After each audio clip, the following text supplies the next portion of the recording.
You're listening to Skeptoid. I'm Brian Dunning from Skeptoid.com. 4 Martin Luther King Jr. myths.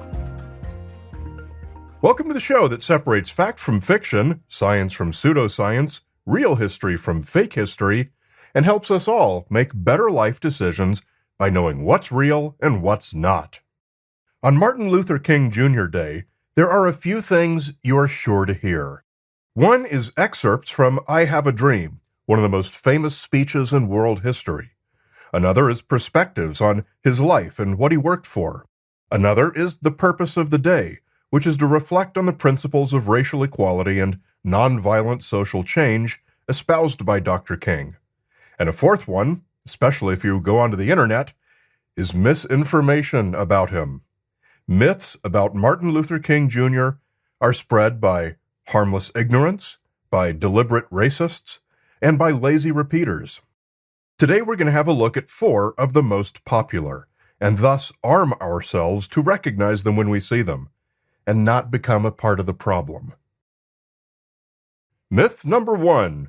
King was killed by Lloyd Jowers, not James Earl Ray. The major conspiracy theory that dominates retrospectives on Dr. King was the question of who assassinated him. The official story, which has been ratified and reinforced every single time any investigation has looked into it, is that James Earl Ray, a loner ex-con with Southern roots, acted alone to murder King. No clear motive was ever proven. Although he may have had associates, no evidence has ever surfaced. All the evidence that does exist is that Ray, his rifle, his binoculars, and other personal items, all flamboyantly festooned with his fingerprints, were at the scene when the bullet was fired. One breed of conspiracy theorists have long believed that Dr. King was murdered by a coalition of the U.S. government and the mafia. Even much of the King family remains persuaded of this. In 1993, a quarter of a century after the killing, a random weirdo named Lloyd Jowers came out of the woodwork and announced on the ABC News show Prime Time Live that he had been hired by the mafia and the government for $100,000 to pull the trigger, and he's the one who killed King. His story was full of contradictions, and it made little sense. Jowers worked with the King family, and with attorney William F. Pepper, a broad-spectrum conspiracy theorist, to have them sue Jowers in court for $100 for killing Dr. King. For 4 weeks, Pepper brought in more than 70 other conspiracy theorists who all recited their claims. Few of them had any actual connection to the case. Jowers offered no defense, and so the jury needed only as much time as it took to fill in the forms to find in favor of the King family.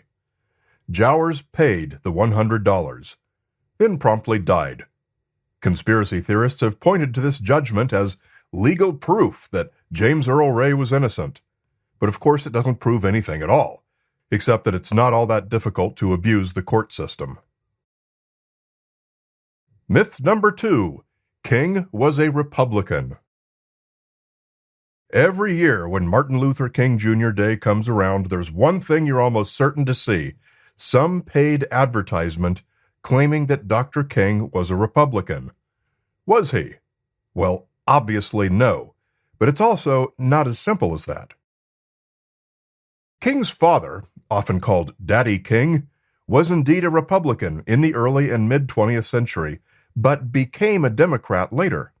This had less to do with his own feelings changing than it did with the well-documented swap in many positions between the Democrats and Republicans that took place mid-century. Prior to that, the Democratic Party, especially in the South, was closely tied to segregation and generally opposed the civil rights movement. Blacks tended to be Republicans, as that party was the one that had been founded on anti-slavery principles, going back to Republican President Abraham Lincoln, the great emancipator. By the time Dr. King rose to national prominence, things were different in America. Under President Eisenhower, Republicans began to take a slower and more cautious approach to civil rights. It was Democrat Lyndon B. Johnson who, with King's help, passed both the 1964 Civil Rights Act and the 1965 Voting Rights Act. Democrats were all in on civil rights and, at least as far as party leadership was concerned, had fully abandoned its earlier segregationist roots. Nevertheless, it is true that Dr. King absolutely did not identify as a Democrat, and neither did he identify as a Republican. Of party politics, he once famously said, "I feel someone must remain in the position of non-alignment so that he can look objectively at both parties and be the conscience of both, not the servant or master of either." Myth number 3. King opposed affirmative action. Often, when one faction opposes another, they co-opt one of that group's heroes and claim that that person held a view contrary to the rest of the faction. A familiar example of this is how some Christians claim that Stephen Hawking or Albert Einstein or someone recanted their atheism on their deathbed and admitted they were religious all along. It's false, but it's one way that a group can gaslight an opposing group into thinking they've been hypocrites all this time. Similarly, opponents of affirmative action have often held up Dr. King as one who opposed affirmative action. "See, if your hero believes this, then it must be true, and you must all be wrong." Well, of course, it's as false as Stephen Hawking or Albert Einstein having deathbed conversions.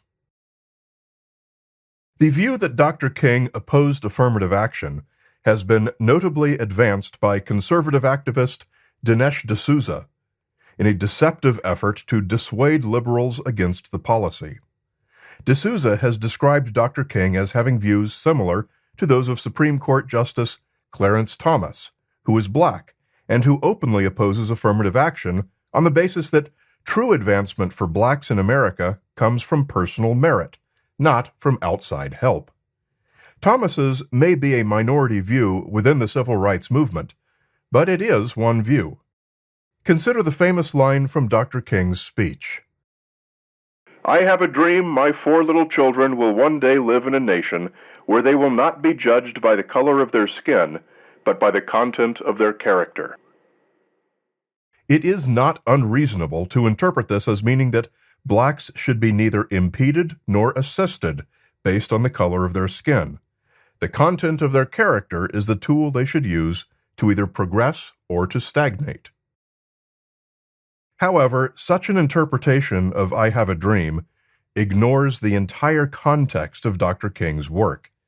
An undeniable example is Operation Breadbasket. In the late 1960s, Dr. King's Southern Christian Leadership Conference, the SCLC, founded Breadbasket as a nationwide organization which conducted pickets and boycotts of companies operating in black communities, to pressure them to hire representative numbers of black employees. Among its leaders was King's protege, Jesse Jackson. It was the prototypical grassroots affirmative action organization. Some confusion may also lie in the fact that Dr. King did not advocate affirmative action only to benefit blacks, but poor whites as well. He favored affirmative action according to economic need, not simply to race. One of his best-known campaigns was for Congress to create an economic Bill of Rights to benefit what he termed a multiracial army of the poor. A read of Dr. King's final book, Where Do We Go From Here, Chaos or Community, leaves no doubt that King advocated a version of affirmative action that would guarantee equal opportunity, not just for blacks, but for all disadvantaged groups.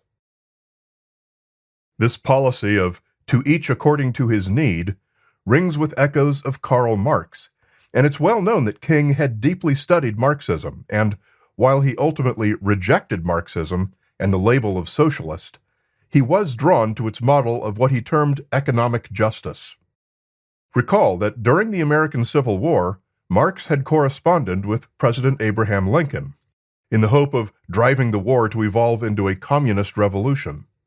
Lincoln, however, wasn't having any of that, and flat-out rejected Marxist socialism.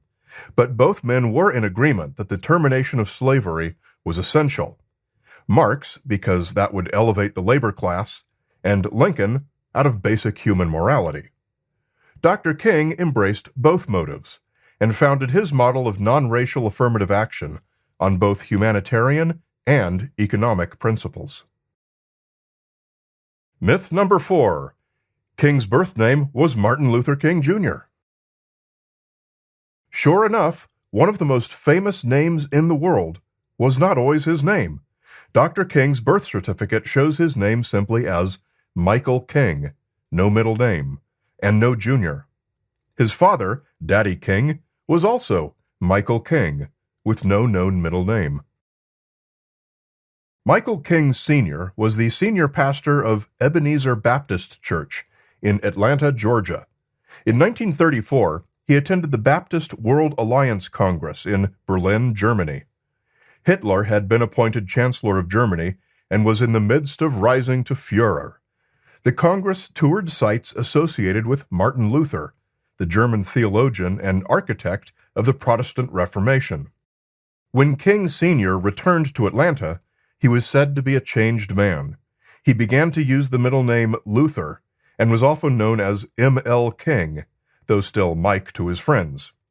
Soon he went all the way, changing his name to Martin Luther King, and then going back to his son's birth certificate. Where it once said Michael King, the Michael was crossed out, a comma was added after the last name King, and Martin Luther Jr. was appended. And so came into being one of the most famous names in American history. Like all humans, Dr. King was a complicated being. He was not a perfect person. His views did evolve over time. He was a man of conflicts. Although a champion of civil rights, he was openly sexist, denying women advancement within his SCLC, and was a serial philanderer. In fact, if we were to include a fifth myth today, it could be that he believed in equal rights for all, men and women. He was at once loved and hated by world authorities, being the youngest person yet to win the Nobel Peace Prize in 1964 at the age of 35, while also the target of a decades-long dragnet by his own government looking to dig up dirt on him. It was J. Edgar Hoover's COINTELPRO that produced the proof of King's extramarital affairs, using illegal wiretaps.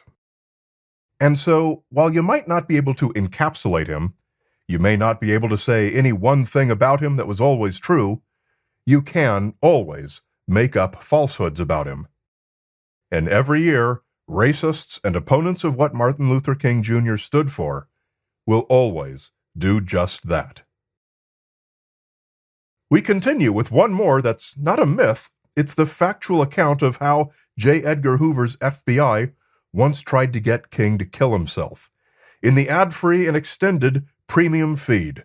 To access it, become a supporter at skeptoid.com/gopremium.